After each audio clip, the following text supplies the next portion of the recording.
আসসালামু আলাইকুম। আজকের গল্প নূতন পণ্ডিত সুকুমার রায়। আগে যিনি আমাদের পণ্ডিত ছিলেন তিনি লোক বড় ভালো। মাঝে মাঝে আমাদের যে ধমক ধামক না করতেন তা নয়, কিন্তু কখনো কাহাকেও অন্যায় শাস্তি দেন নাই। এমনকি ক্লাসে আমরা কত সময় গোল করিয়াছি, তিনি কেবল মাঝে মাঝে আহ বলিয়া ধমক দিতেন। তাহার হাতে একটা ছড়ি থাকিত। খুব বেশি রাগ করিলে সেই ছড়িটাকে টেবিলের উপর আঁচড়াইতেন। সেটাকে কোনোদিন কাহারও পিঠে পড়িতে দেখি নাই, তাই আমরা কেউ তাহাকে মানিতাম না। আমাদের হেডমাস্টার মশাইটি দেখিতে তাহার চাইতেও নিরীহ ভালো মানুষ। ছোট বেটে মানুষটি, গোঁফ দাড়ি কামানো, গোলগাল মুখ। তাহাতে সর্বদাই যেন হাসি লাগিয়া আছে, কিন্তু চেহারায় কি হয়! তিনি যদি শ্যামাচরণ কার নাম বলিয়া ক্লাসে আসিয়া আমায় ডাক দিতেন, তবে তাহার গলার আওয়াজে আমার হাত পা যেন পেটের মধ্যে ঢুকিয়া যাইত। তাহার হাতে কোনোদিন বেত দেখি নাই, কারণ বেতের তো দরকারই হইত না। তাহার হুঙ্কারটি যাহার ওপর পড়িত সেই চক্ষে অন্ধকার দেখিত।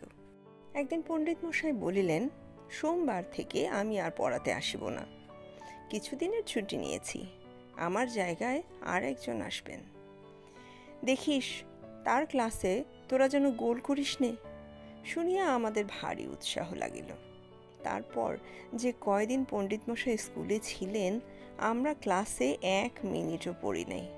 একদিন বেহারি লাল পড়ার সময় পড়িয়াছিল, সেই জন্য আমরা পরে চাঁদা করিয়া তাহার কান মলিয়া দিয়াছিলাম। যা হোক, পণ্ডিত মশাই সোমবার আর আসিলেন না। তাহার বদলে যিনি আসিলেন তাহার গোল কালো চশমা, মুখ ভরা গোফের জঙ্গল আর বাঘের মতো গর্জন। আমাদের উৎসাহ দমিয়া গেল। তিনি ক্লাসে আসিয়াই বলিলেন, পড়ার সময় কথা বলবে না, হাসবে না, যা বলবো তাই করবে, রোজকার পড়া রোজ করবে, আর যদি না করো তাহলে তুলে আছাড় দেব। শুনিয়া আমাদের তো চক্ষু স্থির। ফকির চাঁদের তখন অসুখ ছিল। সেই বেচারা কদিন পরেই ক্লাসে আসিতেই নতুন পণ্ডিত মশাই তাহাকে পড়া জিজ্ঞাসা করিয়া বসিলেন। ফকির থতমত খাইয়া ভয়ে আমতা আমতা করিয়া বলিল, আগে আমি স্কুলে আসিনি। পণ্ডিত মশাই রাগিয়া বলিলেন, স্কুলে আসিনি তো কোথায় এসেছ? তোমার মামার বাড়ি। ফকির বেচারা কাঁদো কাঁদো হইয়া বলিল, 7 দিন স্কুলে আসিনি, কি করে পড়া বলবো? পণ্ডিত মশাই বলিলেন, চোপড়াও বেয়াদব, মুখের উপর মুখ, বলিয়া এমন গর্জন করিলেন যে ভয়ে ক্লাসশুদ্ধ ছেলেদের মুখের তালু শুকাইয়া গেল। আমাদের হরিপ্রসন্ন অতি ভালো ছেলে। সে একদিন স্কুলের অফিসে গিয়া খবর পাইল সে নাকি এবার কি একটা প্রাইজ পাইবে। খবরটা শুনিয়া বেচারা ভারী খুশি হইয়া ক্লাসে আসিতেছিল। এমন সময় নতুন পণ্ডিত মশাই হাসছ কেন বলিয়া হঠাৎ এমন ধমক দিয়া উঠিলেন যে মুখের হাসি এক মুহূর্তে আকাশে উড়িয়া গেল।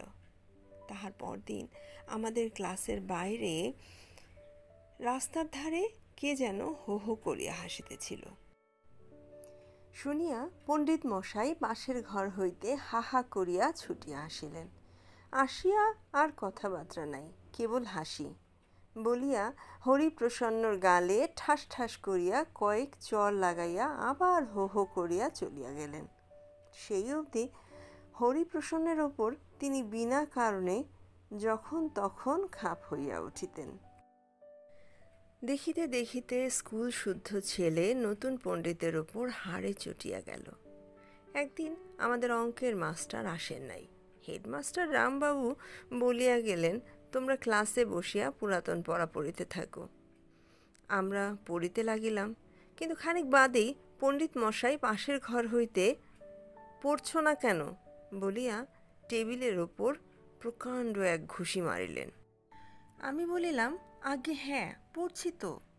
তিনি আবার বলিলেন, তবে শুনতে পাচ্ছি না কেন, চেঁচিয়ে পড়ো, যেই বলা অমনি বোকা ফকিরচাঁদ অন্ধকারে 84টা নরকের কুণ্ড, তাহাকে ডুবায় ধরে পাতকারি মুণ্ড বলিয়া এমন চেঁচাইয়া উঠিল যে পণ্ডিত মশাইয়ের চোখ হইতে হঠাৎ চশমাটা পড়িয়া গেল।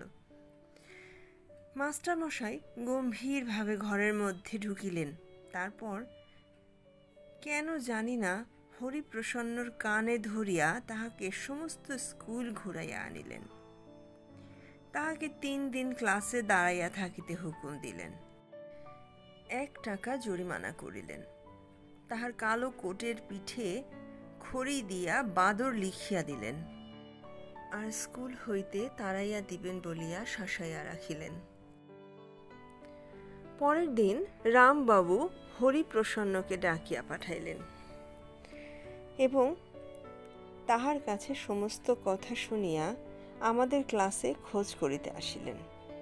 তখন ফকিরচাঁদ বলিল, আগে হরে চেঁচাইনি, আমি চেঁচিয়েছি। রামবাবু বলিলেন, পণ্ডিত মশাইকে পাতকি বলিয়া কি গালাগালি করিয়াছ?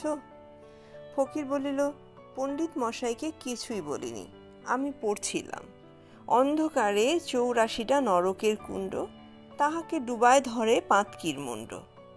এই সময় নতুন পণ্ডিত মশাই ক্লাসের পাশ দিয়া যাইতেছিলেন। তিনি বোধহয় শেষ কথাটুকু শুনিতে পাইয়া ভাবিয়াছিলেন তাহাকে লইয়া কিছু ঠাট্টা করা হইতেছে। তিনি রাগে দিক বিদিক জ্ঞান হারাইয়া হা হা করিয়া ক্লাসের মধ্যে আসিয়া রামবাবুর কালো কোট দেখিয়াই তবে রে হরিপ্রসন্ন বলিয়া হেডমাস্টার মহাশয়কে পিটাইতে লাগিলেন। আমরা ভয়ে কাঠ হইয়া রহিলাম। হেডমাস্টার মশাই অনেক কষ্টে পণ্ডিতের হাত ছাড়াইয়া তাহার দিকে ফিরিয়া দাঁড়াইলেন। তখন যদি পণ্ডিতের মুখ দেখিতে! বেচারা ভয়ে একেবারে জু 3-4 বার হা করিয়া আবার মুখ বুজিলেন। তারপর এদিক ওদিক চাহিয়া এক দৌড়ে সেই যে স্কুল হইতে পালাইয়া গেলেন, আর কোনোদিন তাহাকে স্কুলে আসিতে দেখি নাই। 2 দিন পরে পুরাতন পণ্ডিত মশাই আবার ফিরিয়া আসিলেন।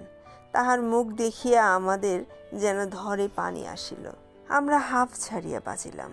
সকলে প্রতিজ্ঞা করিলাম, আর পণ্ডিত মশাইয়ের ক্লাসে গোলমাল করিব না, যতই পড়া দিন না কেন, খুব ভালো করিয়া পড়িব। গল্পের শেষটা এখানেই। নিয়ে আসবো নতুন আরেকটি গল্প। ততক্ষণ সাথে থাকুন। ধন্যবাদ।